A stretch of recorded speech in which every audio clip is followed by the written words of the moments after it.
broadcasting partner for 8 years ongoing, I believe, and is once again happy today here to share in a very joyful event. I mean, what a pleasure to celebrate such success and witness talent, commitment, and hard work.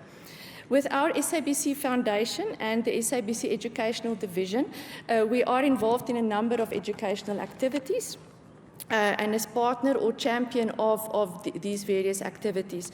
They would include various formal and informal platforms that we participate in. It usually follows the curriculum, and it makes use of our radio stations, television stations, as well as our website and leaflets, etc.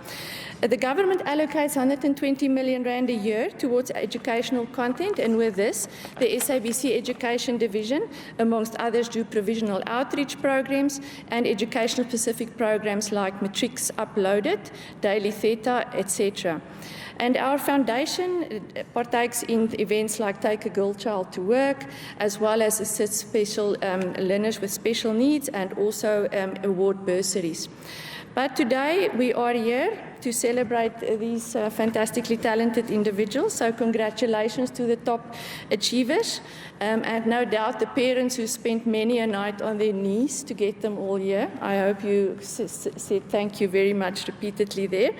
And as I conclude, once again with the new school year about to start, the SABC is very proud to be a partner with the department on the Back to School campaign.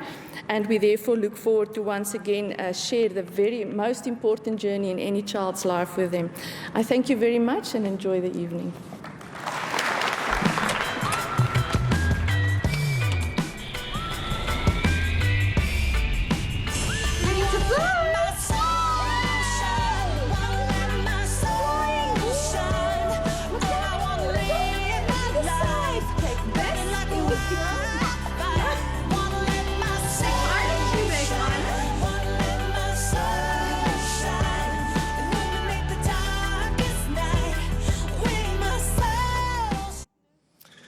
Well, there you have it, and that journey starts way before the last 2 years of high school, as you've seen. Ladies and gentlemen, we're about to start the process of announcing these results, and to introduce the Minister and perhaps say a few words. I know that he was speaking at great length a short while ago about the technical side of putting on these exams, and it's quite an achievement just to organize these exams, get them written, get them marked, and get to this point where we start announcing the results. So to say a few words and introduce the Minister, please put your hands together for the Director General, Basic Education, Mr. Matanzi Mamwele.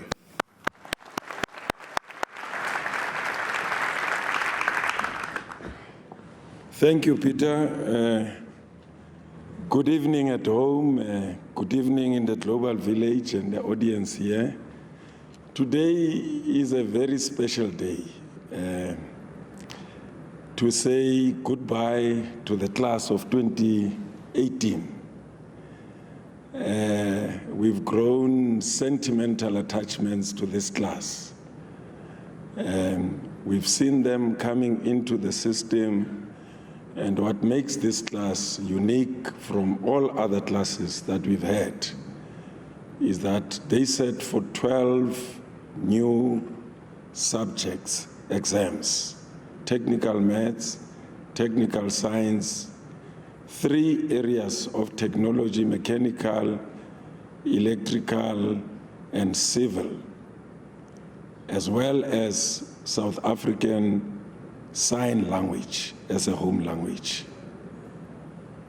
Minister and Deputy Minister, it's always a pleasure and an honor to serve the South African nation, our country, especially under your leadership. The leadership of MECs, the support of colleagues from provinces, chairs of various oversight committees of Parliament, our own partners in the basic education sector. The hour is upon us. The time has come, and I think the time is now. The South African nation, Minister, is waiting to hear from you. would you please put your hands together in helping me to welcome the minister who's got 15 years in education, 10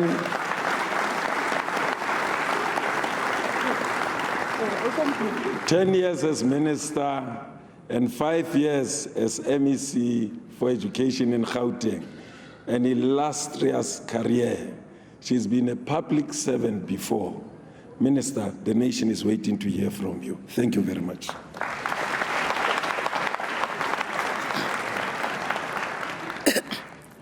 No, thank you very much, DG. Let me also thank the program director, acknowledge my colleague, the Deputy Minister, acknowledge the Premier of Gauteng. Thank you very much, Tete Makura. All MECs present, my colleagues for the past 5 years, heads of departments,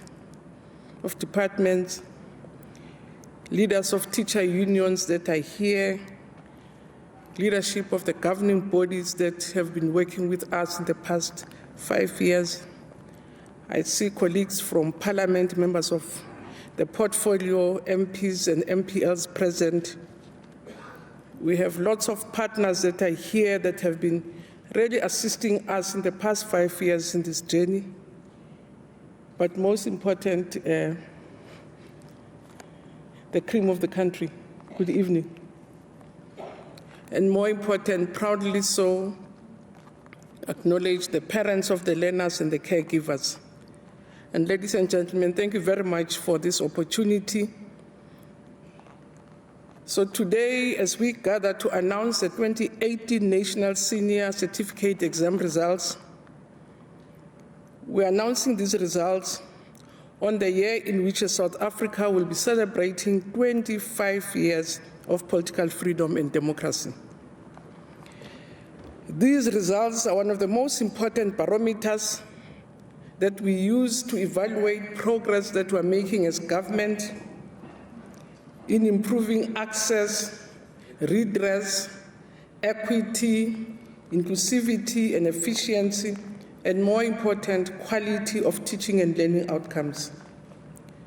And as government, we've done this strategically by implementing national, continental, and international commitments that we have as a country, our UNESCO commitments on sustainable development goals, our national development plan, our medium-term strategy, our African Union continental education strategy, the NDP that we have articulated in our plans.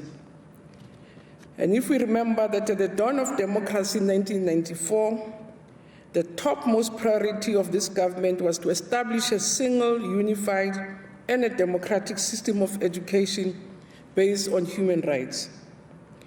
And we have, as this government, put in place transformative legislation and policy frameworks to ensure that indeed radical reforms envisaged by government are realized. And the results of the government's reforms in the development of over the past 25 years can be seen in the educational outcomes, which have improved virtually in all measures. Without doubt, we can confidently say this country has improved access to education. It has put in place measures to address redress, to ensure that there's equity, there's inclusivity, there's improved efficiency, and on an ongoing basis, we strive for quality of our basic education. And unfortunately, because of time, we're not able to elaborate on all the points that have been raised here, and as a result, we have put in our website a very comprehensive version of this speech, and it can be found in our website. So, fellow South Africans, I think we should always remember at all times that we have to further improve the outputs of the schooling system, and to do that, we have to improve the fundamental quality of learning and teaching well before grade 12. Research confirms that early years of learning to read, write, and compute translate into positive results and outcomes later in the schooling years. And as government, we will be sharing more information with the nation on the work underway for the phased-in implementation of an integrated early childhood development under basic education. We've been working very hard with social development, with health and treasury to make sure that we can phase in that decision to implement an integrated early childhood education even earlier than grade R. We'll be also giving more information on the phasing in of a comprehensive information communication technology strategy. As a sector, we've been piloting. There are provinces which have succeeded to do a wall-to-wall rollout of ICTs, but through the presidency, we'll be leading a national program whereby finally in a phased process, we will be able to have a wall-to-wall program around the rolling out of ICTs with every child getting their own device in school, and that will be phasing in from this year.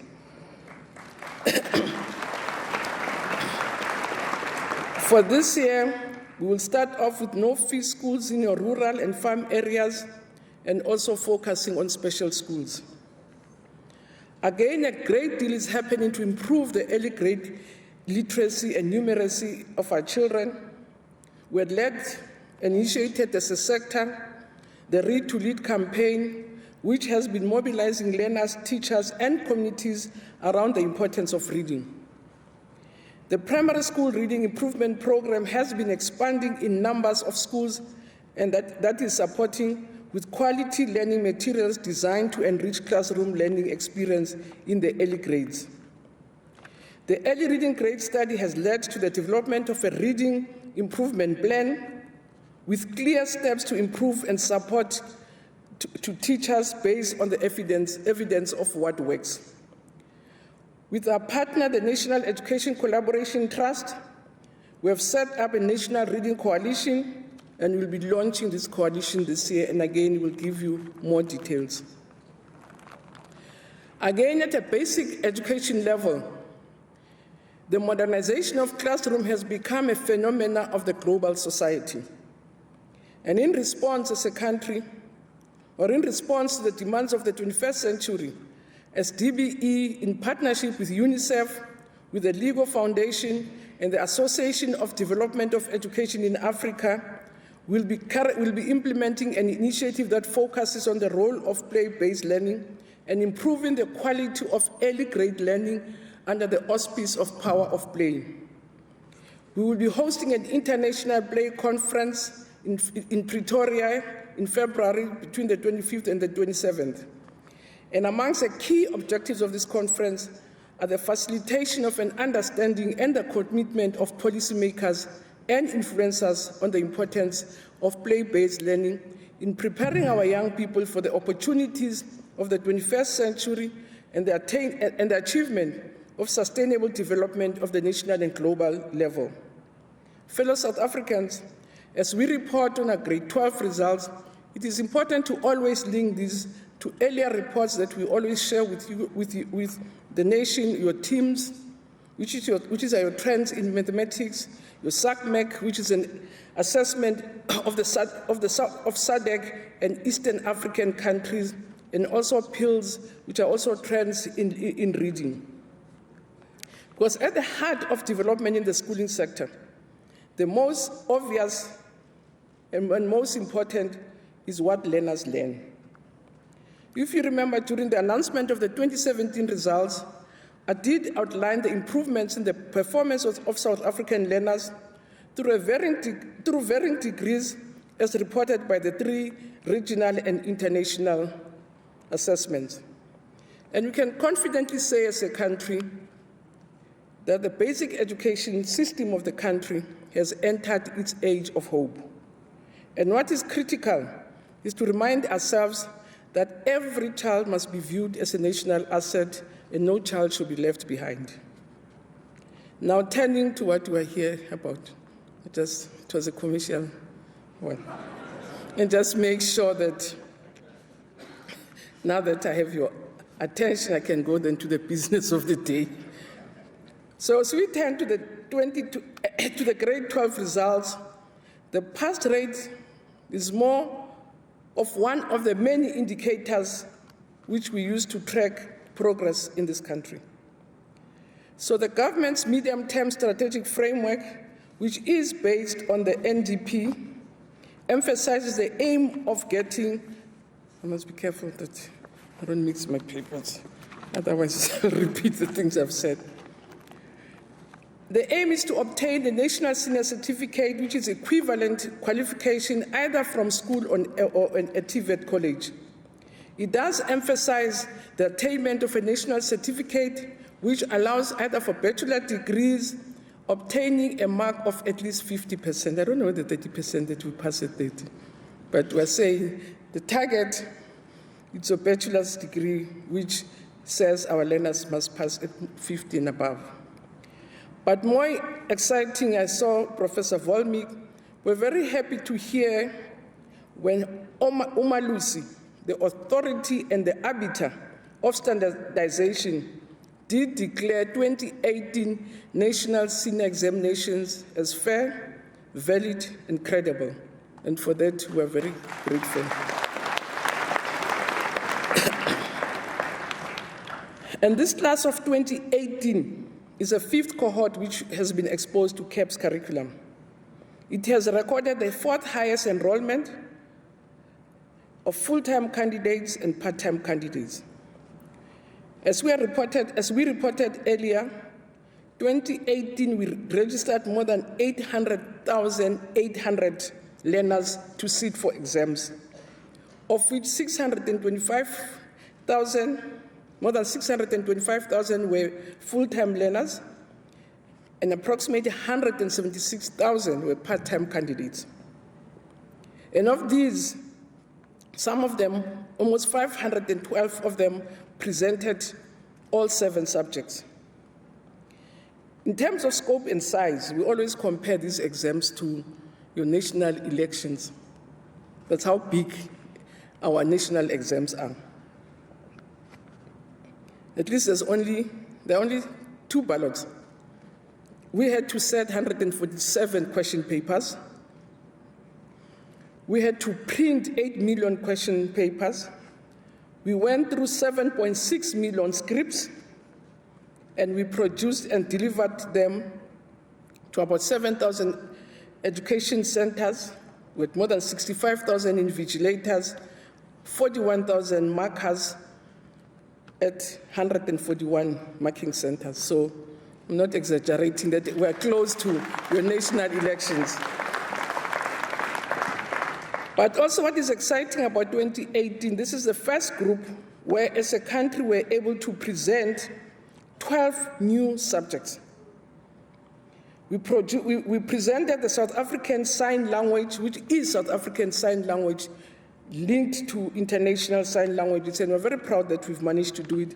And there are learners who for the first time wrote South African Sign Language. We also for the first time presented learners for civil technologies, mechanical technologies, and electrical technologies, each with 3 subjects as well as technical maths and technical science. And for this, I again have to thank most sincerely our partners in this field of technology. We had experts who for the past 5 years have been working with us to reach this point, have been helping us with the curriculum, but also helping us with teacher training and ensuring that we can produce the high quality exams which would have been confirmed and attested to by Umalusi. So we're very grateful for that this year. And the criteria for learner progression also, because that's the other story of mine in DM, that when we introduced in 2015, and I'm looking at MEC Tate says minister, is it pass one, pass all? We clarify that it's not, and we agree that it's not. South African public will recall the progression policy. We encourage and work with our provinces to condone and progress over 8 learners who had repeated grade 11 more than once. And we knew why we were saying that, but because we have evidence which proved to us that Your overage learners, if they repeat more than once, they leave school. So we've agreed that let's implement our policy to the end and support struggling learners and put all efforts to make sure that they don't drop out of the system. So this year, we really had more of those progress learners and more of them as part-time learners sitting this year. And the support provided by my colleagues to the progress learners by province is very important, particularly from learners who come from poorer communities. And I'm grateful to colleagues that they went out of their way to provide extra support to progress learners without any additional budget. Consequently, in 2018, we saw the largest number of progress learners since the policy was promulgated in 2015. And this is a step in the right direction, we believe, in the context of the NDP, which enjoins us to mediate high dropout and repetition rates in the basic education system.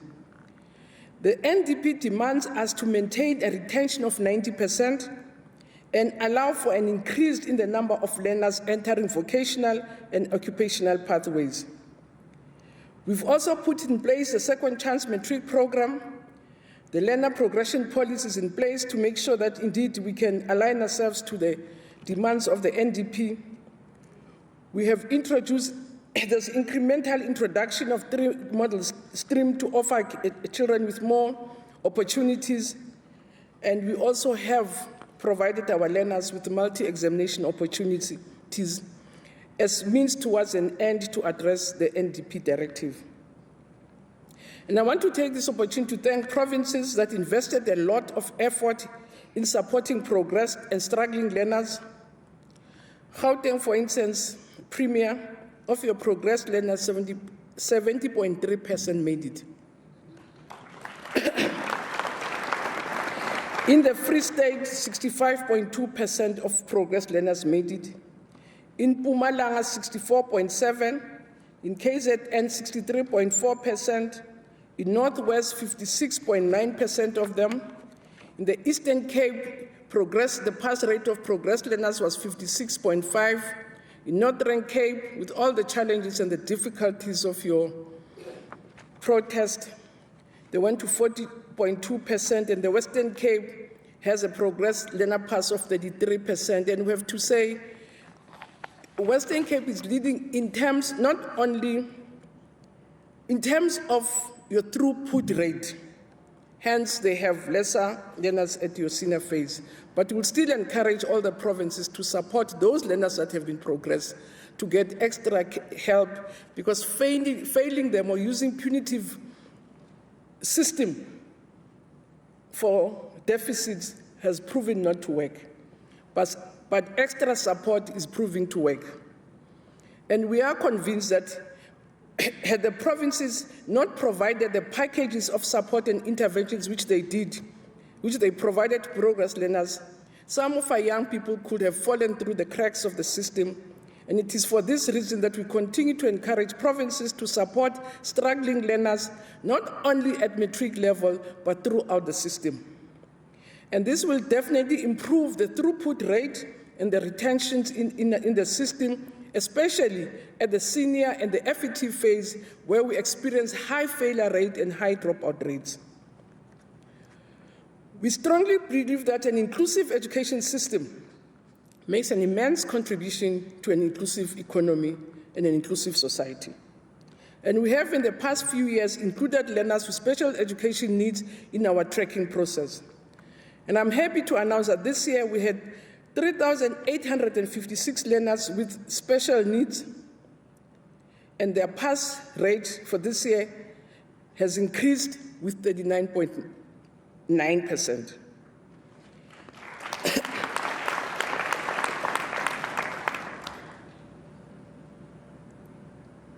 Almost 3,051 of them have passed, with 1,669 getting bachelor's, 861 getting higher diplomas. But we also are proud to announce that from our observations that we are also beginning to see the benefits of what It's called the social package. So 2018 results, we're tracking also poor ranking schools from quintile 1 to 3 and focus mainly on 1 to 3 schools and see how they're performing. And again, we can say it's worth mentioning that the poor funding of schools, the provision of nutritious meals on a daily basis, the provision of scholar transport to deserving learners on a daily basis, these interventions, which are called the social wage by State South Africa, have definitely improved access, retention, and simultaneously improve equity, efficiency, and quality immeasurably. During the break, when we met the young students, I interacted also with a learner from the province. The mother introduced herself. She's a street hawker, and her child is amongst these top learners. So it does show that indeed the social wage that government has put in place is helping us with the equity desires. The NDP again recognizes that districts are a crucial interface of the basic education system. And the continued growth in the performance of districts, we monitor it closely because they are that part of the system which is very close to our schools. And we can say this is only one province, one district performed below 60%. All our provinces performed above 60%. 43% of them performed above 80%.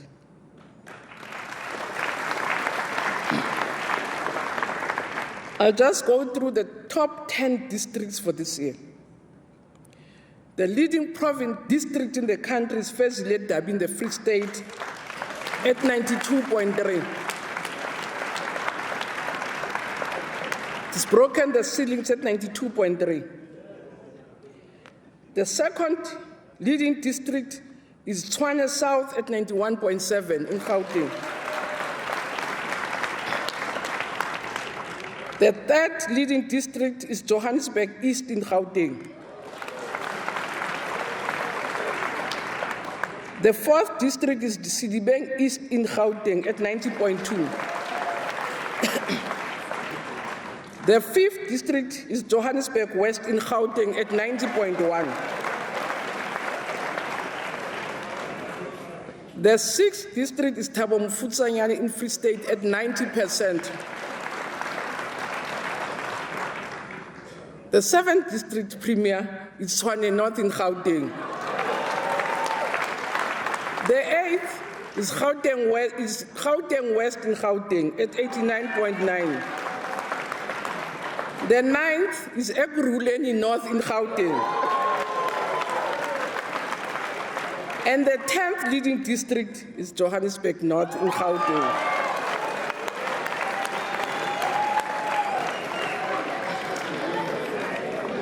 So out of the 10 top districts, 8 are from Gauteng. It's not because I'm from Gauteng, but I'm from Gauteng.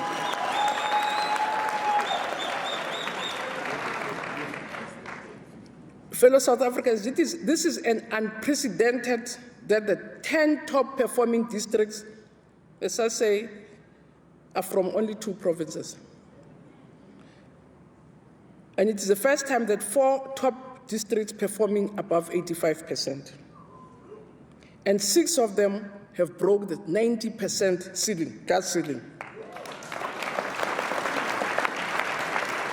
So we want to congratulate the Free State and Gauteng. I think it's remarkable.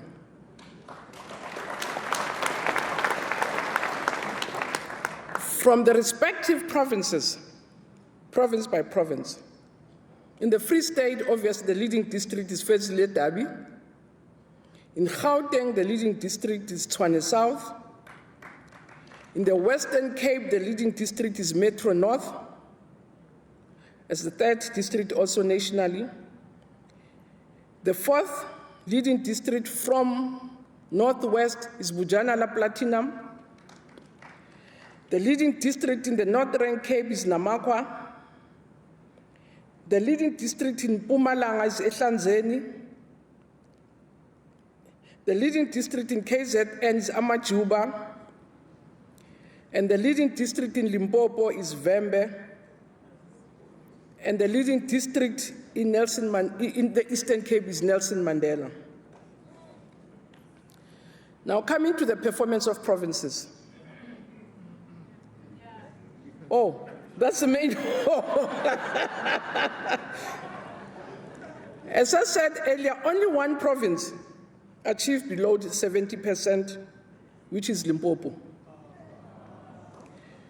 It achieved 69.4, though it had improved at 3.8, which puts them to be the 9th district.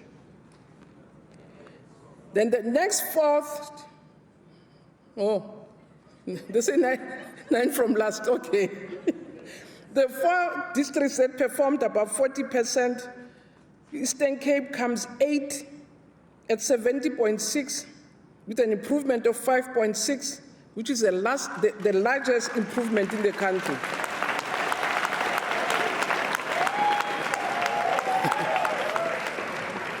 Okay. Okay, they had the largest improvement. Northern Cape is number 7 at 73.3. It's a decline of 2.3. And I really have full sympathy for Northern. It was a very difficult year with all those protests and disruptions and kids kept out of class sometime for periods of 6 months. So KZN achieved 76.2 with an improvement of 3.3. Fine. Mpumalanga at number 5 achieved 79% with an improvement of 4.2. And the 4 provinces that achieved above 80. The obvious, Northwest is not shifting. The usual spot, number 4, Northwest, with 81.1%. Number 3, Western Cape, at 81.5 with a decline of 1.3. The Free State, number 2, at 87.5 with an improvement of 1.4.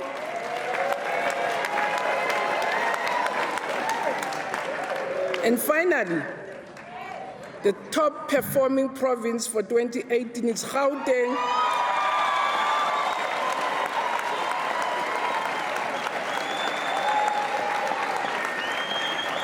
And so far, it's a premier. It's Gauteng with an achievement of 87.9 with an improvement of 2.8 from 2017. And as I said, except for Limpopo, short of 0.6%, all our provinces performed above 70%. And indeed, I really believe, Timban, that we should applaud. It's a pity that Umakupula is not here to see the 70%. They're joining the club of the 70%, which includes your Northern Cape, KZN, and Mpumalanga. And as I said, it has the largest performance improvement, with Limpopo and Mpumalanga also experiencing the largest improvement. And clearly, the support that we've given to our learners is evident here. But I must particularly single out the Eastern Cape, because despite the ongoing challenges that the province faces, which are still massive, especially the contestation related to the rationalization of small and unviable schools under the leadership of MEC Makhupula, may his dear soul rest in peace, the Eastern Cape has taken off and should continue on this trajectory, because we believe that it is about to reach its cruising height. And I wish to encourage the executive and administrators and leadership of the Eastern Cape, I saw the MEC, to keep the fires burning in memory of MEC Makhupula, unobliterated, and his unforgettable legacy. But we also wish to congratulate all the other provinces that have performed well, and indeed congratulate the MEC Lisufi and his team for the sterling performance.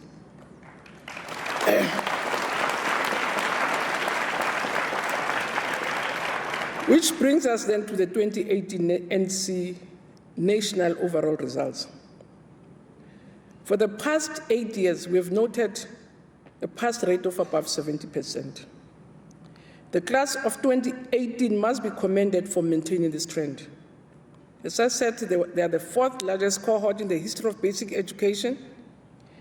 And in 2018, our overall pass rate with progress learners, with progress learners stands at 78.2. We've improved to 3.1%. With 3.1%.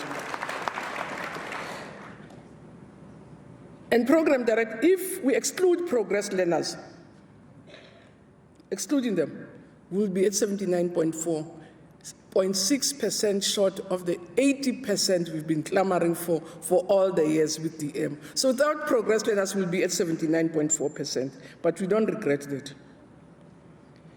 When we further analyze our results, this year only, as a sector, we'll be giving the nation more than 172 bachelor passes. So this is 2.6. 2.6 would have, of the learners that passed, would have passed with a bachelor. 33.6%, which against the highest bachelor passes that we've experienced under this democratic dispensation. The number of diplomas has reached 141,700, which is 27%. And the number of candidates who've passed with higher certificate is 86,800, representing 16.9%. And the total number of candidates who wrote, this one that the 30 to 40%, 129 students, Batu. So I'm told in accounting terms, they would have referred to it as insignificant. Is it not so? It's materially insignificant. The 129 who pass with 30 to 40, it's 129 them. As compared to 800, it's what you call your immaterial, significant immaterial pass. So we can celebrate with pride that the majority of our learners passed well, and we're happy for that. This year, we have, most of those distinctions came here. We had more than 157,000 distinctions amongst our learners.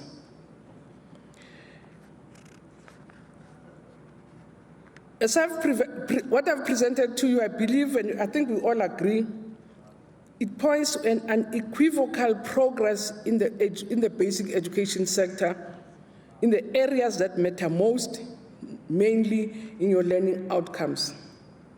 But it is, however, important also to understand as best as possible what drove this progress, which will inform our way forward, because we need to be able to synthesize the evidence we have just presented to be able to address the ongoing challenges in the sector and ensure that we continue on our journey to achieve or to continue to improve access, redress, equity, inclusivity, efficiency, and equity. Our path towards quality schooling is definitely bearing the fruits of a silent revolution. A beacon of hope has been brought, particularly to the candidates who are from the no-fee schools, our progress learners, the social grant beneficiaries, and the offenders of correctional service facilities are doing very well. I was told that they have more time And that's why they're doing it, but they're doing very well all the same, and we're happy for them. And all of them have really made us proud, and all of whom who wrote, clearly the transformative policies of government are bearing fruit. South Africans, we believe that making sure that every young South African receives quality education is an imperative. Yet, we realize that this cannot be brought about overnight. We need to continue having a clear vision where we want to be in 2030, or even before it, if possible. And we must ensure that every year we move a bit closer to our vision of recognizing that a large improvement is actually and accumulatively achieved in the system. But most important, we urge communities, this one I really want people at home to listen, to desist from using their own children as shields when communities engage in service delivery protest, as we close 2018. It is quite shameful in some communities, especially this year, where children were forced out of school in some communities for a period of up to 6 months. Madiba said, education is the greatest engine for personal development. And it is through education that the daughter of a peasant can become a doctor, that the son of a mine worker can become the head of a mine, and that a child of a farm worker can become the president. This boy that I met with his mother today, whose mother showed me pictures of her selling tomatoes in the township, has been admitted for medicine at UCT.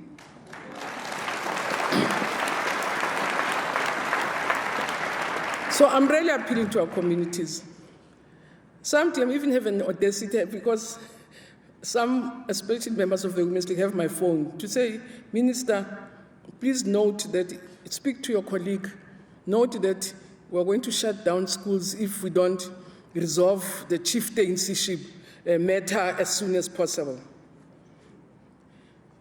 And because I'm a politician, I have to be always correct, be politically correct. Just say, no, please don't, but deep down I want to say, you know what? Go somewhere, I don't want to mention it. I have TV to say, I know. You can't go on like this, but it happens. And I'm really appealing to South Africans to please, please don't do it. It's your children, and that's the only thing that you can leave them. Don't blackmail whoever by keeping your children away from school and banning schools. It's just very hurtful and very disturbing. So in conclusion, Program Director, as the sector, we are the first to concede that despite the notable stability and the improvements in the system, we are yet to see our own Rubicon. We want to agree that much has been achieved, but much more needs to be done in the areas of efficiency in particular and quality. And that's why one of the reasons we dare and join this international benchmarking test. South Africans like being obsessed. We go there, we're number 45 out of more than 200 countries for a benchmark exercise. We come out number 45. When we compete with first world countries, they say, oh, we're such a hopeless nation, we're always number one. When we went in any case, to benchmark ourselves against the best systems of the world, we're not number 201 out of 201 nations. In some instances, there were 36 of us. And in Africa, it was only Morocco and Egypt. And the whole country went into depression to say, we pay so much, we came number last again. And we'll continue to go to these benchmark exercises because we learn a lot from them as a country. And we're benchmarking, it's like a marathon runner who comes last is not the slowest in the country. Yeah? If you understand it in that sense, we're not the slowest in the marathon race because we joined the marathon and finished the race. We have a T-shirt. We've done it the whole race, and we're proud that we did the whole race. So as I said, we'll continue to do that. So as we celebrate the class of 2018, I really want to thank our principals, our teachers in particular, our parents and caregivers who continue to support our learners in our schools. I also want to take this opportunity, I see our chairpersons are here, for all the support, the fight and the difficulties, the laughters and the fights in the oversight committee, but thank you very much for the guidance you always get from yourselves. My partner in crime, but in particular the MECs, we had really a productive 5 years, and I really want to most sincerely and humbly thank colleagues for the hard work that they've put into it. I want to thank the Director General and the officials in the department, but most important, I want to thank our teacher unions who work with us on different programs, our teacher collaboration program. I want to thank the governing bodies that are always there to support fighters, but guide us most of the time, and really make sure that we do the right things, and for that we're eternally grateful. I want to thank also our partners in the private sector. I'll just cite the NECT because it's one of our biggest partners through which we're able to collaborate with different researchers and partners, but we also want to thank other partners who are not necessarily in the NECT, but NECT as the umbrella. We're very grateful for the support that we've been receiving from yourselves. And I really want to thank South Africans who have assisted us in ensuring stability and improvement in the basic education sector. We want to thank Vodacom for hosting us. Okay. Thank you, Vodacom, for hosting us. And also, I want to thank the governing party. Okay. I cannot bear them. vote. I want to thank them for really having definitely defined education as a priority, but I have to thank MEC, I have to thank DA, at least in the CEM, there was no opposition. We're just in education. And I really want to thank you for really ensuring that we play politics in Parliament, but not in the sector. And thank you very much for all the support and for the good work. Thank you very much.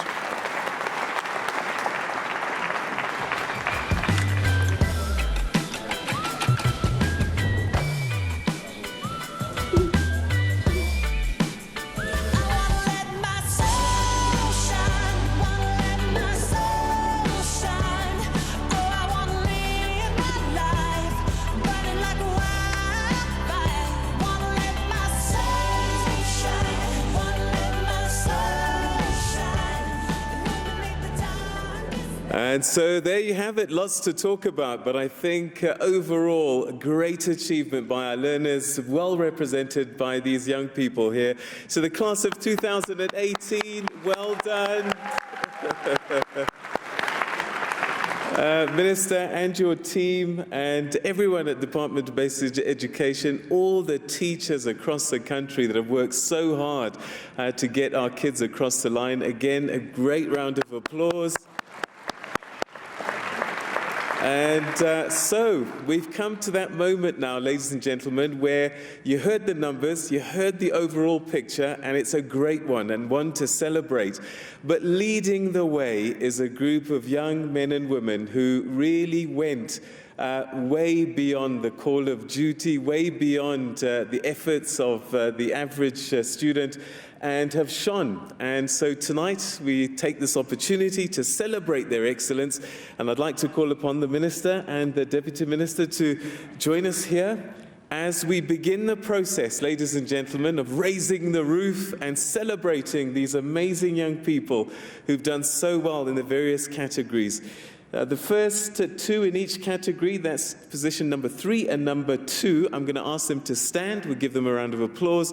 And then position number 1 in each category, I'm going to ask you to come and receive a certificate. And we begin, ladies and gentlemen, with the category of mathematics. These are the top achievers. In 3rd place for 2018 from Westerford High School in the Western Cape, Robel Leroux. Stand up, Robel. Where are you? Okay, he's not here. From Rondebosch Boys High School, Western Cape, in 2nd place, Sean Simpson. Okay, he's watching this on TV, must be. And the top student, category mathematics, from Bergsek High School in the Northwest, David Dodkins.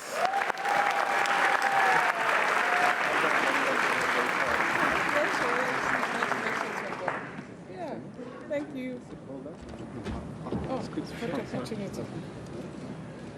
Thank you. Thank you. Well done, David Dodkins, top mathematics students. Right, we move on to physical science now, and in third place this year, congratulations from Paul Roos Gymnasium in the Western Cape, Jean Durant.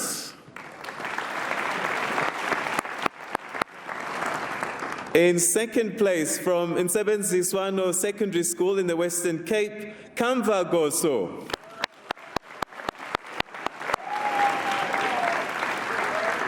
And from the Northwest, Bergsek High School, the top student, physical science, David Dodkins.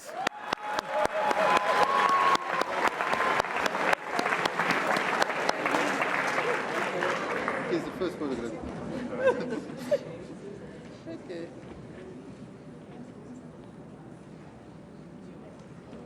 Okay. Thank you. All right. All right, okay, so that was physical science.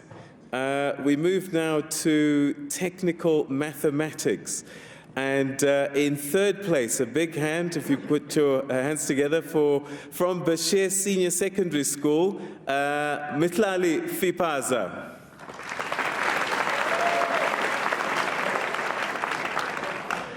And in second place, from Tetelo Secondary School, Lungisa Sibisi.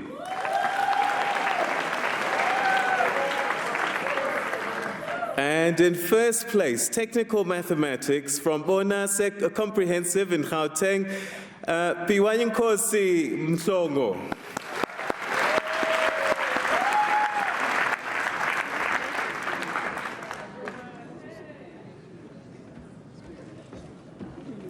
That's it. There we go. Thank you.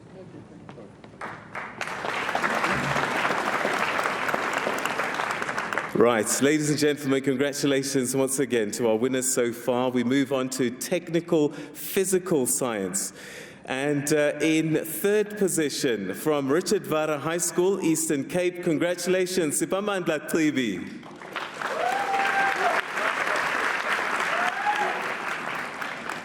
And in second position, from Nkangala Secondary School, Gauteng, Atlechang Stevens. And this is position number 1, the top student, technical physical science from the Bona Comprehensive in Gauteng, position number 1, Piwanyenkosi Mhlongo.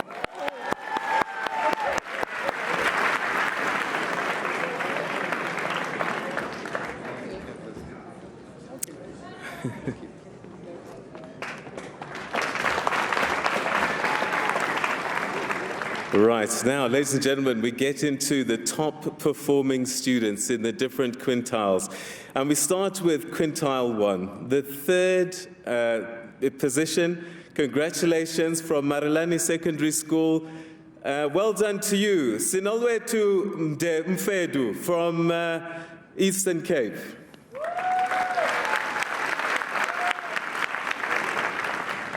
And in second position, from Mpumalanga, Ndlela Secondary School, Muzamutle Mtembu.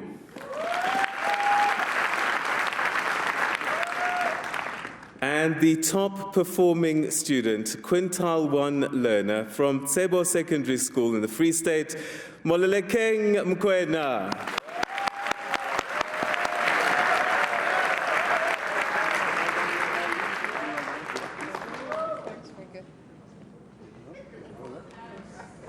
Broad smile. Here. Big hand, well done. And we move now to quintile 2, the top learners in third position from Zama Secondary School, KwaZulu-Natal, Bongumenzi Ndlovu.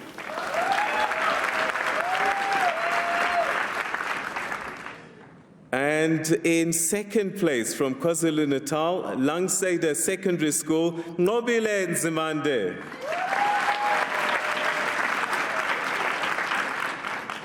And in first place, the top performing student, Quintile 2, from Nsebenziswano Secondary School, Western Cape, Kamva Goso.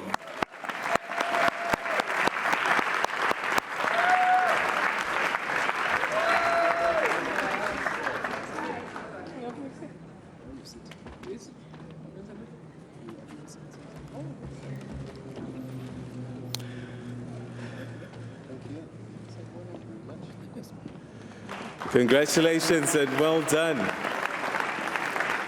Okay, we move now to the top performing students, Quintile 3.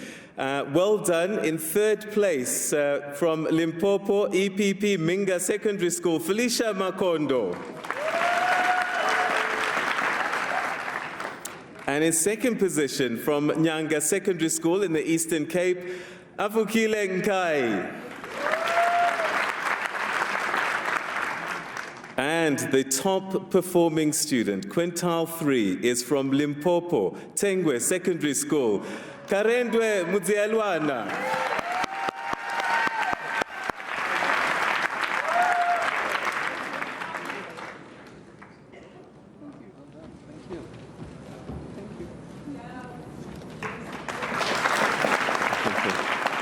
Well done and congratulations to you. Now we move on to quintile number 4, and these are the top performing students, and we say congratulations. In third position this year, from the Northwest Province, Rustenburg High School, Rolf Behrens. And in second place, from Gauteng, PJ Sivalani Secondary School, Tusetso Malata.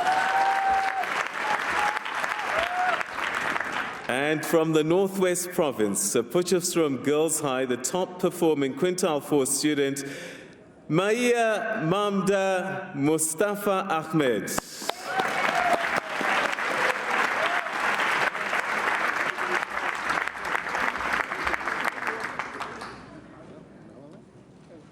Proud moment for you.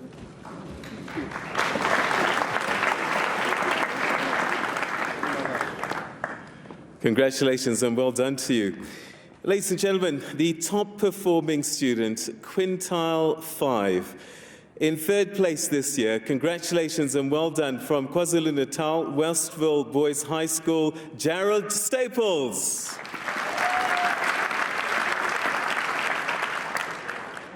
And the second place, the top performing quintile learner from the Northwest Province, Bergsek High School, David Dodkins. Which means the number 1 student, quintile number 5, from the Western Cape, Rustenburg Girls High, Justine Krok-Mansour.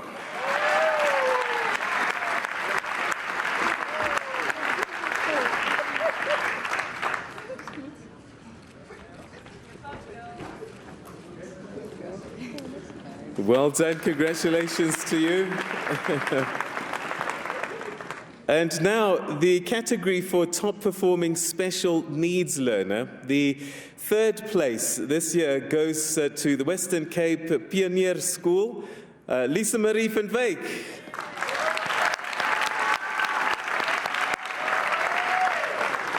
And second place from Gauteng, Prinshof School, Issa Crawford.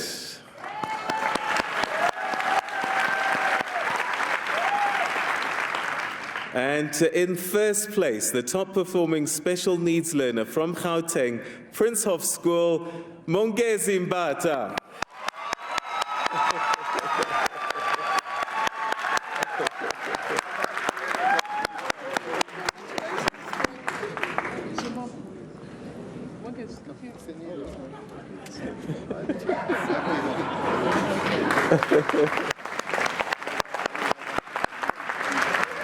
Well done, congratulations. And the category for top performing South African sign language learner, In third place this year, congratulations from the Western Cape, and that's from the Dominicaanse School for Dovers, Ancillian Julius.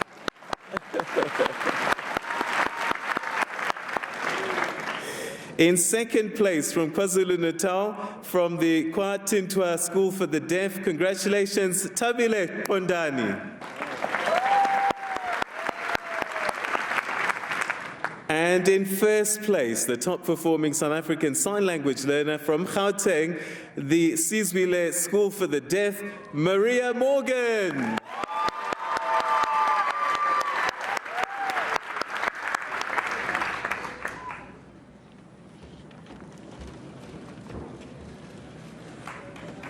Well done. All right, okay, just before I sort of end this section off, I just want to correct a little mistake that we made at the beginning there. When we read out the names in the category for mathematics, we read out the names of the headmasters, so they were busy taking a bow wherever they are. But the learners that we need to recognize, and this is in the category mathematics, in third place from Westerford, Liam Gurney. There you go.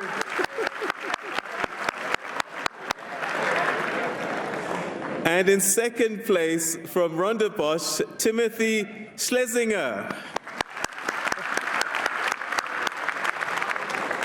And you look nothing like your headmasters at all. Ladies and gentlemen, those are our top performing students for 2018 who really have led the way.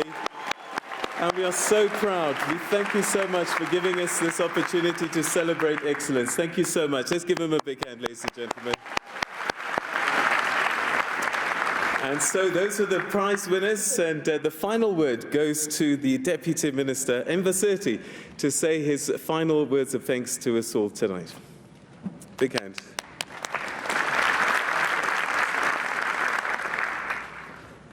Mulweni, Goeienaand, good evening. Well, let's start off with a thank you to Phil Ndoro and to the SABC. Thank you very, very much for broadcasting this event live. My task is a very easy but important one. It's really to acknowledge and recognize all those who have contributed to the success of this event. Let us thank our brilliant learners. Very well done. Let's put our hands together. I think you make us very, very proud. Let us also thank Nelson Mandela and Mama Albertina Sisulu for creating a non-racial, non-sexist society as we have now, and we see it in the gender parity and equity that is being demonstrated out here, so it's something wonderful to remember. Debbie, I won't say which party they come from, but be that as it may, our sponsors have really made a huge difference out here. We'd like to thank Ensika for their contribution to the gala dinner, the catering, the draping, the bottled water, the cash prizes for learners, ushering, bursaries, etc. To Vodacom Foundation, who had hosted us this morning and hosted us this evening, thank you very much. They have been very sound partners. Takalani, I see you there.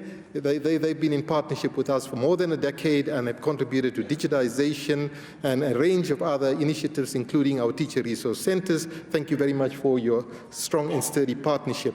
To MTN for their contribution to laptops, and MTN has also played a very significant role in terms of providing devices for those in need in ICT. To Messmart, Walmart for their contribution in terms of tablets, printers, Microsoft Office, Bluetooth speakers, etc. And then we have another partner whom we acknowledge, who has gone a long way with us as the Department of Basic Education and Education Departments, AFBOB, for their contribution of tablets. They'll never let you down, or they're the last to let you down. Then we have the RAF, and it's not by accident, for the student material, Kagiso Trust for their printers, Compubooks for 15 tablets, the IDC, who has been a wonderful partner in terms of providing digitization and bursaries now for our ELSA learners, that's inclusive learning, to Anglo-American. Now, these are our sponsors and their representatives are seated here. Can we all put our hands together and say thank you very, very much? But the minister has said that this is the end of this administration. And Minister Premier from Gauteng, our colleagues, the MECs for Education, it's important to recognize the critical role that everybody who has something to do with education has played. I think what we're celebrating here is a collective and collaborative achievement of all those partners who have made this dream come true. The narrative you hear is as a result of the hard work, firstly, the leadership of the minister. You've done extremely well in leading the sector, Minister. Thank you very much for that. She mentioned the vocational element in education beyond the academic, and she forgot to mention the fact that from next year we are going to be introducing at least 26 occupational subjects, so there would be 3 streams in education that would be made available. We must recognize the critical role, and please take note of that, Premier, of our MECs for Education. They are a partnership. They really work very well, and we've, in a sense, depoliticized education. And thank you very much for your collaboration and success. This is a culmination of a long journey, and indeed, we do miss our comrade Mandla, who has left us. Seated behind them are the superintendent generals. Superintendents General, that's how you say it, or heads of department. Thank you very, very much. You've been wonderful in making a difference. Themba Gojana, who comes from the Department of Education, well done for the Eastern Cape. You have indeed made a huge difference in the Eastern Cape. Obviously, we have to recognize the leadership of our Director General, Mr. Mweli. He's worked extremely hard. He's crisscrossed the country on more than one occasion to ensure that everything's in place, that the curriculum is being implemented, and our learners are able to realize their full potential. Thank you very much to you, to the senior management who are seated out here, the DDGs, as well as the entire senior management and the personnel of the Department of Basic Education. As we speak about them, we tend to forget about our district directors who play such a critical role, and our circuit managers, and we must acknowledge and recognize them and thank them for their contribution. We have to be certified by Umalusi. They are an independent authority, and I see Professor Volmik there, I see Dr. Rakometsi there. They've been consistent in ensuring that we do not compromise in terms of the quality of education, and have been resolute in terms of ensuring that they deliver to the nation a credible examination. Thank you very much to both of you and to your entire team.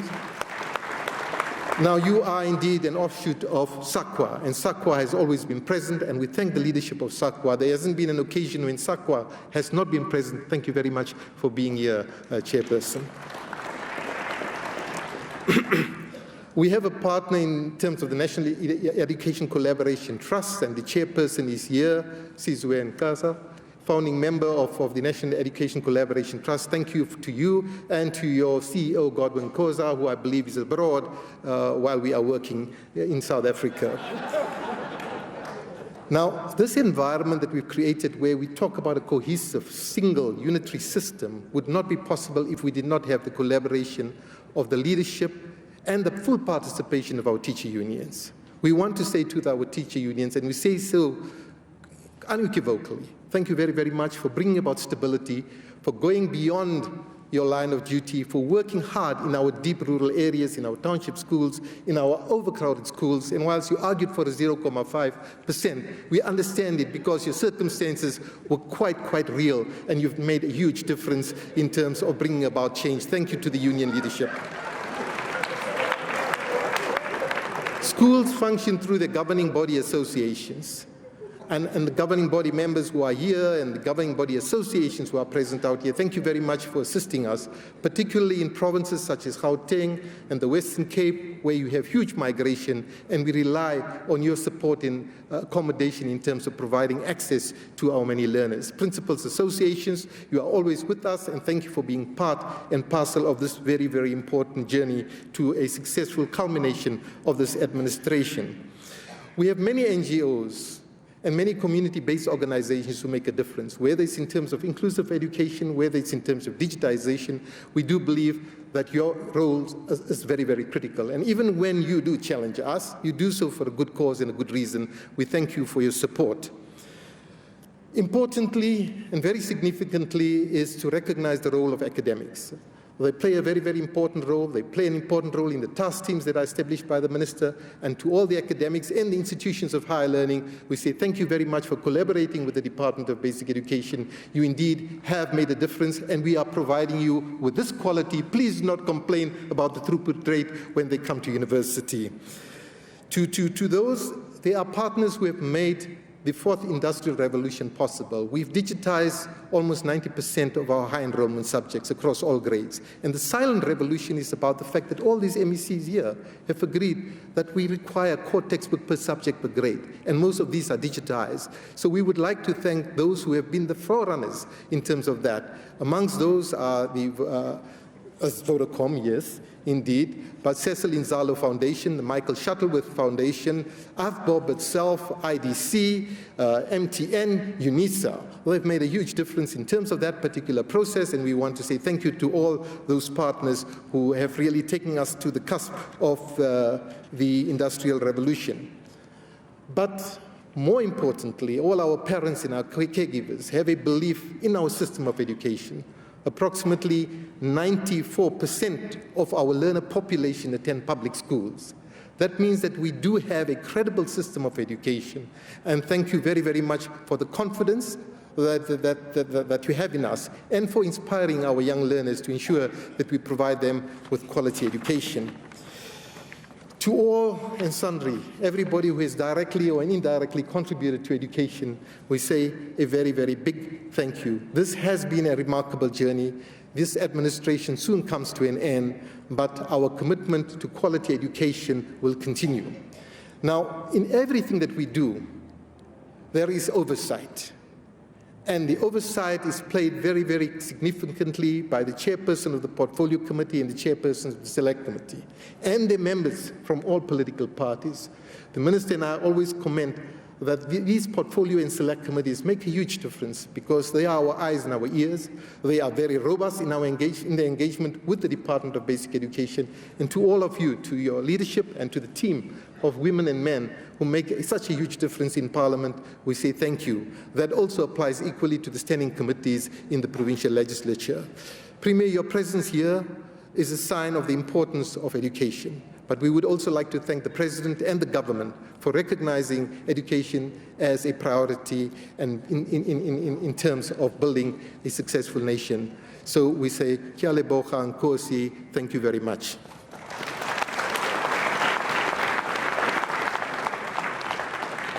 Deputy Minister, thank you very, very much indeed. And that's where we're going to start closing it up. If you're watching at home in this special broadcast, thank you so, so much for tuning in.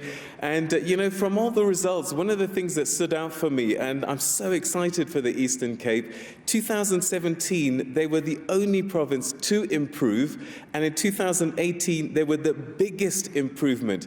So all of the other provinces, watch out, Eastern Cape is on its way. Congratulations and well done to that province.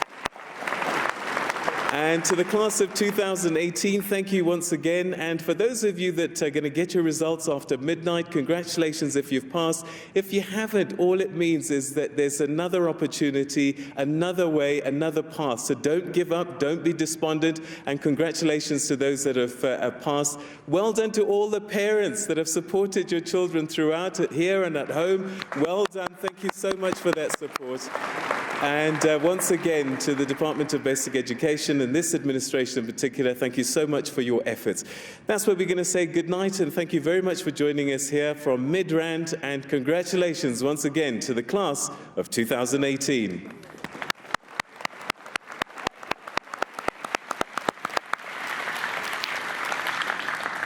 Okay, so for no, don't worry. So what we are inviting you to do now, because you guys were such a fabulous audience, is we're going to give you food. So dinner is served just through the doors in an area called Talk 500, I think. If you can't find it, just follow someone in front of you. I'm sure that they will take you there. All right, so to all of you, thank you so much for coming through. Please enjoy dinner and celebrate with your young people here. But thank you so much indeed for being a fantastic audience.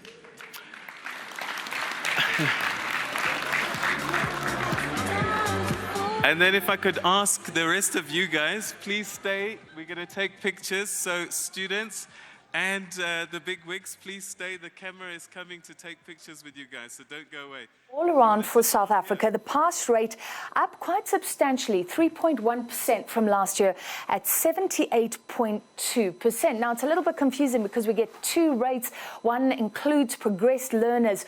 Progressed learners are those who maybe failed the first time, were pushed through the second time to grade 12. But that is the benchmark one that we're using. Let's include those progressed learners, 78.2, even higher if you exclude the progressed learners.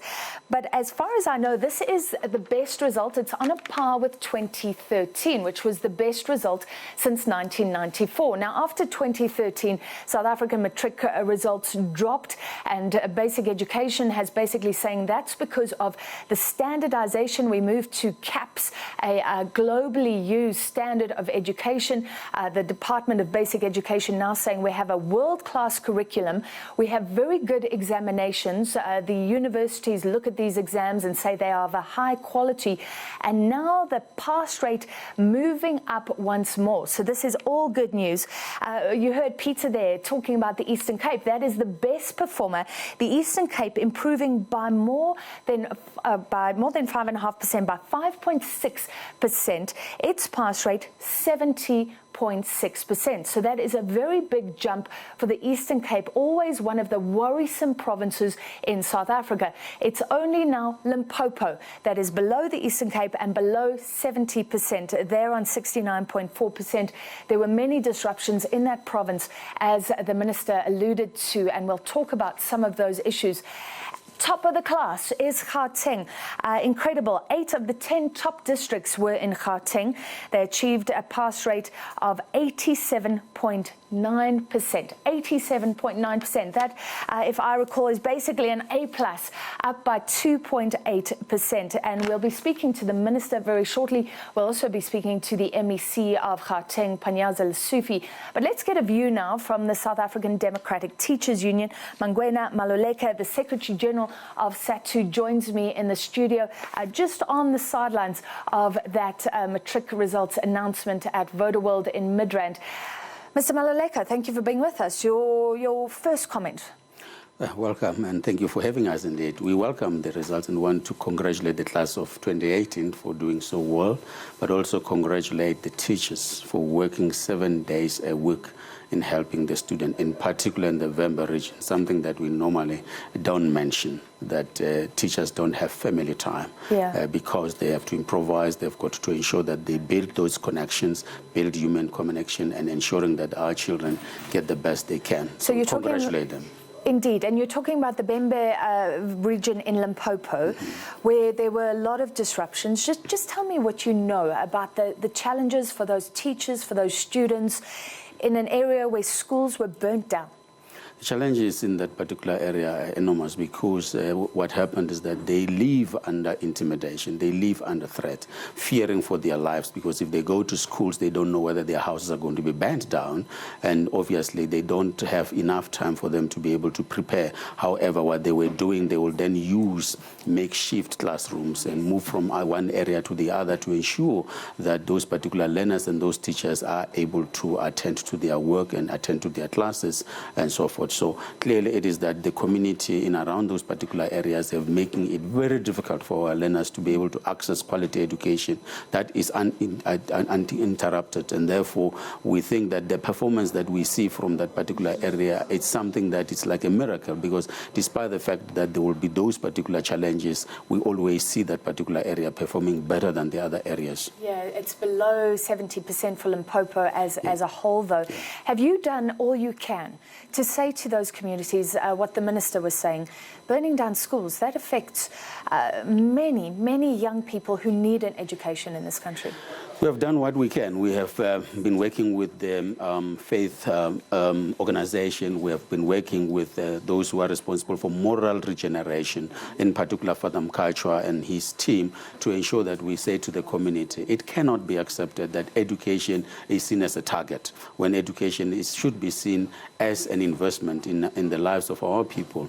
And therefore, we see it as being a target because everyone who wants to achieve a tarred road must burn a school. Everyone wants to see better services, where there's housing, you target the school. So it has become a target for social problems that we are experiencing. So what we'll continue to be doing in 2018 in 2019 is to continue to engage the chiefs and the king of that particular area and everyone else to then say, can we work together in ensuring that education must always be a priority, and therefore we cannot afford to disrupt the lives of our children, the future of our children, when we want to achieve a particular goal. What would you say about the Director General's earlier comment on this platform, saying that we have a world-class curriculum, we have very good exams, but South Africans are still struggling to find out why we aren't achieving much more in education, which receives so much money? He says teaching standards. Yes, what we are seeing is that we are building on what has been a disastrous education in terms of the training of the teachers. The teachers were not trained in the same colleges, they were not trained on the same curriculum, they were not given the same resources. So we are still dealing with the systemic problems. That's why we will have got to work hard to ensure that we achieve a world standard performance for our children. However, we beat ourselves too much because with all these particular problems, with all the lack of resources in our schools, our teachers are improvising. There are learners who have never seen a laboratory. There are learners who have never seen a library, and therefore they are still able to pass. And these are the areas that we need to build on. So therefore, to say that we spend a lot of money in education and we're not achieving what we're supposed to achieve, we need to do a better analysis. A better analysis is that money is not spent on the teachers, not a lot of money spent on the children. Okay, so teaching standards are crucial. I'm going to stop you there because we will address this issue with the Minister. She's going to join us shortly. Thank you very much. Okay. Mr. Maluleka, Secretary General of SADTU. If I ask you, sir, you can leave. The Minister will get settled here in the studio. And for those who've just tuned in, let me see if I can recap some of the major results from the matric class of 2018. The pass rate, 78.2%, not seen since 2013. That's up by 3.1%. Last year, the pass rate was 75.1%. Shortly, we'll speak to the Minister, Angie Motshekga. Now, when she came in to office, the pass rate was at about 60%. So we've seen generally a progressive increase.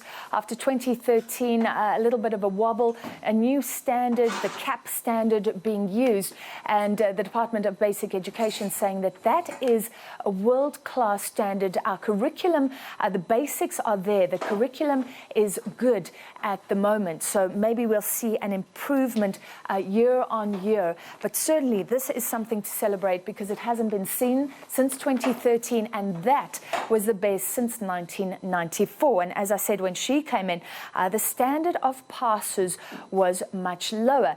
There is a bit of debate. Umalusi checks the quality of those passes. It has been moving some of the marks up, other marks down. Some questions from the DA about that, saying, are those standards being manipulated? Technically not. Umalusi saying that what it does is make sure that the exams from this year match the exams from last year. We're still waiting for the Minister. Let me run through some of the provinces for you. Bottom of the log is Limpopo, 69.4%. That is an improvement, though, in a very rough year, and a lot of concerns are being raised about the community, about the chiefs in Limpopo, in those areas where schools have been burnt down in the past. What is going to happen to ensure that students are sheltered? We've just heard from SADTU saying that even though this is below 70%, it really is a miracle given the challenges to some of the students and some of the teachers in Limpopo. Then Eastern Cape next off the bottom, but above 70%, 70.6%, and that is the best performing province, an increase there of 5.6%. This is significant. The Eastern Cape going up by 5.6%. 86.6%. Then we move up province by province. The Free State, second, 87.4%. And top of the class 2018 is Gauteng, 87.9%, up 2.8%. Minister Angie Motshekga is with us in the studio right now. Minister, thank you for being with us. Are you celebrating? Are you happy? I'm encouraged. We can still do more. There's still lots of challenges in the sector, and just hope that we'll get some of these setbacks right. The most upsetting also is when communities hold kids away from school. So we still have lots of challenges, both from inside and outside. But it's encouraging just to see that in the midst of all the challenges, we're still able to make headways. You were scathing about some of those Limpopo areas. What's your message to communities who feel they have a strong grievance? Steady. I mean, it's not only Limpopo. In Northwest, there are schools where they kept learners for almost 6 months away from school. In Northern Cape, even when we were marking exams in the Kimberley area, there was no water, all sorts of disruptions which affect even their own children's education, and sometimes parents themselves. As I say, they called me to say, talk to your colleague, we're going to hold kids away from going to school. And I just find it extremely, extremely disappointing from parents in particular and adults in communities. So Limpopo, bottom of the class, but Sethu is here saying it's still a good result if you look at the challenges. No, it is. Limpopo still has got a lot of work that they have to really do and get right. You have a district like Vembe. It's one of the poorest districts, but it holds itself against your top performing systems. They're at 80%. So other districts like your Sekhukhune and Mopani can still do better. There's still lots of room for improvement in those districts. But all the same, they've improved, so they've not gone back, but they're not moving fast enough. And Gauteng, top of the class, what can the other provinces learn from what Gauteng is doing? And top of the class with many indicators, not only in terms of percentages, they had the highest bachelor's passes. They gave the country more than 40,000 bachelor passes. So they were leading in many indicators. They were leading in terms of support to struggling learners. They had special teams or camps or programs to support struggling learners. And I think that's what other provinces can do. For instance, Free State, without progress learners, they were at 90%.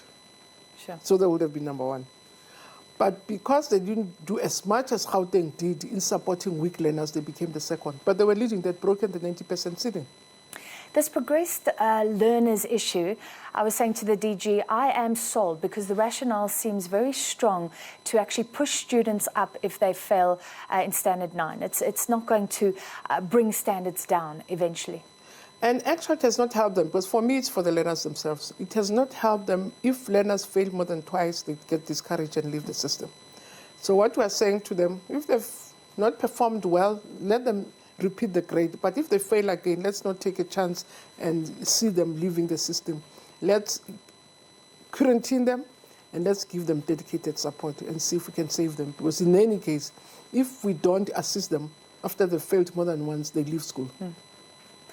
And that retention rate is very important. But first, let's look at the overall pass rate, 78.2. So I think this is the same as 2013, which was the best since 1994. Actually, this is the best because 2013 was without your progress learners. Here, if we remove the progress learners, we're at 79.4. And as I say, 6% short, 6.6% short of my 80% target. It's actually the best ever because we have a percentage which has your progress learners. In 2013, we didn't have progress learners. Okay, so this is our best result ever in democratic South Africa. It's the highest we've ever achieved. Are you very happy about that? I'm very encouraged. I'm sure the sector can do more, but I also am very grateful that teachers, especially high school teachers, spend the days, the weekends, afternoon, really supporting learners. Whereas if everyone focuses on your foundation phase, your grade R, make sure that your kids can get the basic skills in grade R. Grade 12 will be a walk in the park. But because your foundation phase and your intermediate phase don't work as hard, high school teachers find themselves sweating it out to try and close those gaps. that kids come up with from lower grades. And I really do hope that our primary schools, even provinces, will ramp up performance in the foundation phase. I'm grateful that from this year we're going to be rolling out ECD, from Beth, working with health and social development, to begin to pay attention to the development of kids from 9 months. It's crucial. It's crucial that we have early stimulation and we don't delay. We identify difficulties, children with special needs. If there are things that have to be corrected early in the year, they're identified earlier and rectified if they can be rectified. So that you don't only discover when kids are in grade 4 that they have a hearing problem, they have a hearing impairment, or they have a visual problem which has not been detected in lower grades. So we have to really do all we can as a country to ramp up performance in your early childhood development, in your foundation phase, and your intermediate phase. Then the system will be on a very healthy, solid foundation. Currently, we have to work extremely hard in the last phases because kids are leaving the system. We have to make sure that by the time they leave the system, we've given them the best. But the best starts on year 1. If we look at the overall pass rate, I mean, it's improved dramatically since you took up this post. I think you came in and it was around 60%. What would you say to people who are wondering, we hear maybe the standards are just being manipulated. Maybe there aren't more people passing. We're just bringing the marks up where necessary. No, far from it, far from it. Before I became the minister, I was also the MSc for Education. And I knew we were struggling to stabilize the system. When I was appointed as minister, the first thing I did, which was what I had been crying about, was to deal with the curriculum, to create stability in the curriculum and deal with OBE and deal with the resourcing and dealing with just clarity about what teachers must teach, what must be assessed and how it should be assessed. And it's not 100% perfect curriculum, but there's lots of stability. Make sure that we really work with our teacher unions. We have a collaboration with teacher unions where they assist us to support teachers in schools. And those are some of the things that I think help to stabilize the system and enabled us to move forward. There is no way we can lower standards. It's not in our interest. On that, because we see, great, the best pass rate, but still a lot of talk about those TIMSS standards, looking at science and maths, and we came bottom of the class. The DG addressed that today.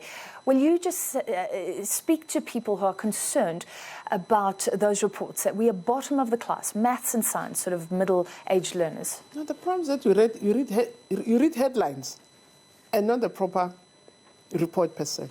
If you go to TIMSS, there were 45 countries that participated. Of those countries, only Morocco, Egypt, and ourselves from developing countries participated.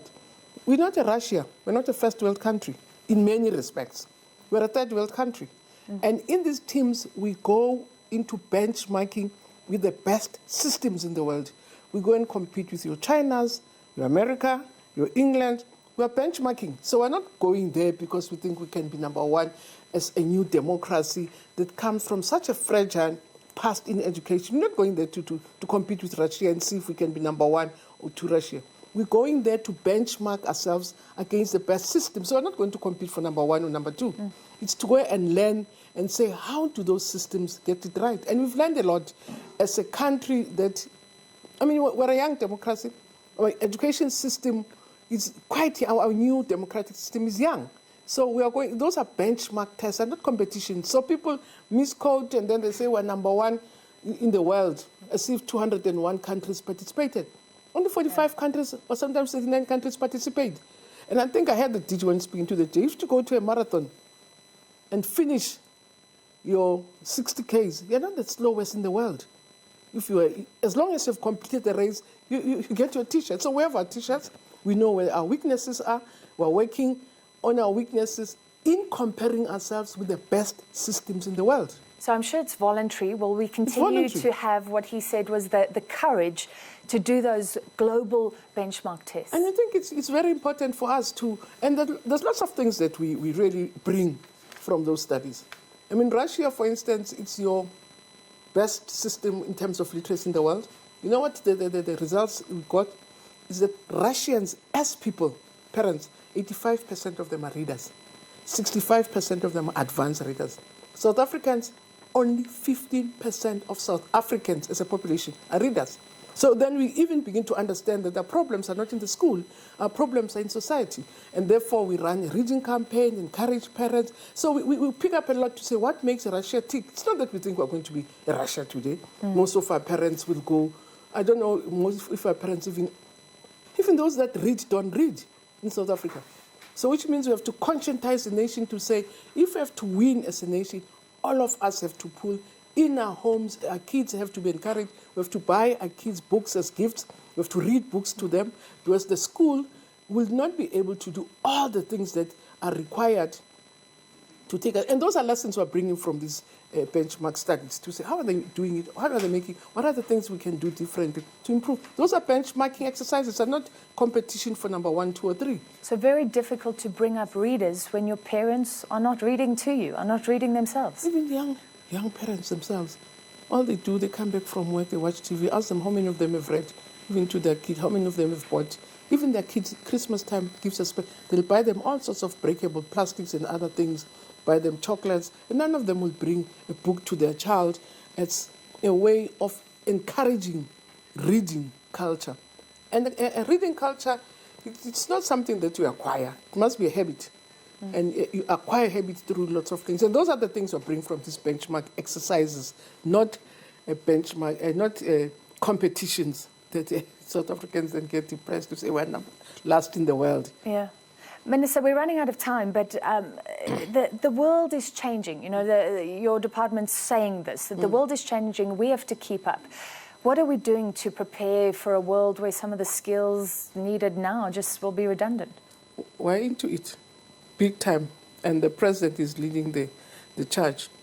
For instance, we have started with even grade R to teach our kids to program from an early age. As I say, this year we're announcing that we're going to have to start rolling out a wall-to-wall ICT program in schools, starting with your rural, your poor schools, your spiritual schools. And we've given ourselves a clear time frame to say in the next 5 years, we must have a comprehensive program in our education system. Despite all the challenges without proper toilets and sanitations, we can't wait for some of our challenges to be resolved. We have to get our kids into the mainstream and prepare them for that 4th industrial revolution. So we're into it. All right, Minister Angie Motshekga, thank you very much for being with us. Thank you. You may leave the studio. We'll bring in the next guest while I speak to our viewers.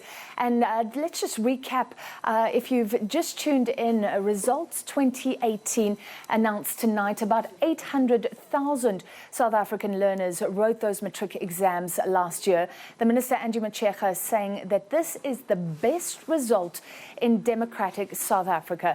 The very best, even though 78.2% is on a par with what was achieved in 2013. She says the difference there is that there were no progressed learners. Now we have progressed learners still achieving 78.2%. So she believes this is the best since 1994. Progressed learners are learners who failed once in grade 11, pushed through to grade 12, and the department's saying that policy is yielding results, and it's used in a lot of countries, because if you don't push the learners through, many of them get older, they simply give up. They're finding that the performance is actually better if they push those learners through.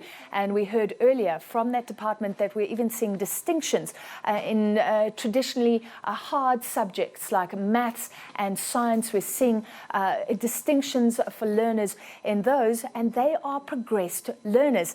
So Angie Motshekga, I asked her, you know, the numbers look good. Are we not picking and choosing the numbers, manipulating the results? She says not at all. Quality standards are there. The system has stabilized. There used to be a lot of controversy around the curriculum, the OBE. We now are following what's called the CAP standard, and it seems to have settled. She says that the South African basic education system has entered the age of hope. We can, in fact, speak about those standards, because remember, Umalusi is the body that checks the standards. It tries to ensure that the exams that are written by one group of students matches exactly the quality of the exams written a year earlier by other students, so that matric learners are not disadvantaged. There has been some concern raised by the DA. It says Umalusi is not telling them why it raises marks sometimes, drops marks in other subjects, and doesn't really outline exactly how big those swings are. I believe we are ready. We're joined by the CEO of Umalusi, Mafu Rakometsi. Mr. Rakometsi, thank you for being with us. Good evening to you and good evening to your viewers. Are you encouraged by these results, first off? They are very encouraging. What it shows is that the country is stabilizing. The Department of Basic Education is running a very stable examinations, and that is what South Africa has to celebrate, to see that the problems that we had with examinations are a thing of the past, and that everybody has worked hard to ensure that we run an examination system that runs like a well-oiled machine. So there is some controversy, though, about when you raise or drop marks. Explain exactly how you make those decisions.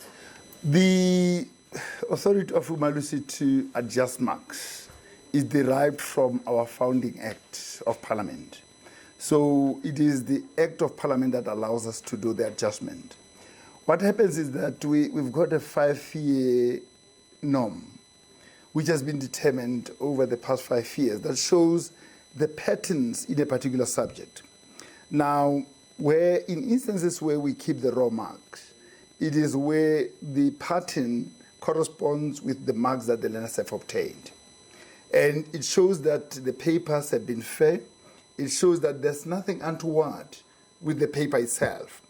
In instances where we adjust the marks down, it is where it shows that the paper was too easy, and therefore the learners of this year have an unfair advantage compared to the learners of the previous years.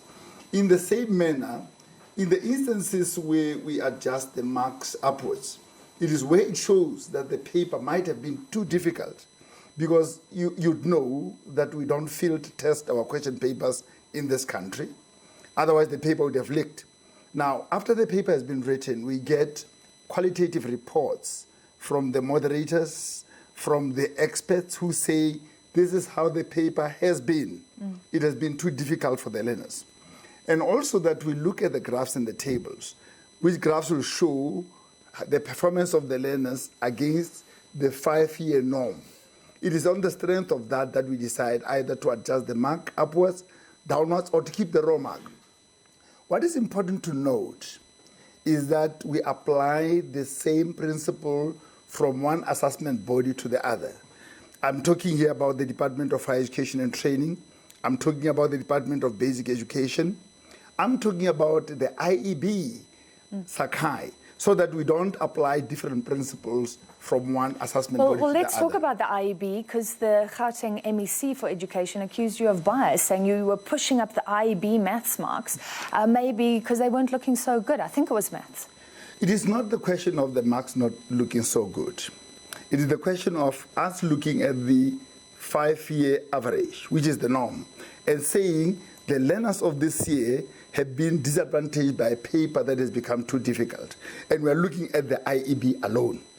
And then we decide to say, flowing from the qualitative reports and flowing from the norm that we're looking at, these learners have been unfairly disadvantaged. Then we would adjust the marks upwards. When we do that, we are not at all looking at what is happening with the DBE. Because if we are to look at what is happening with the DBE before we adjust the marks of the IEB, it will be like applying the map of Durban in Cape Town. Because these are two different cities. These are two different assessment bodies with two different situations. We can't afford to compare apples with oranges.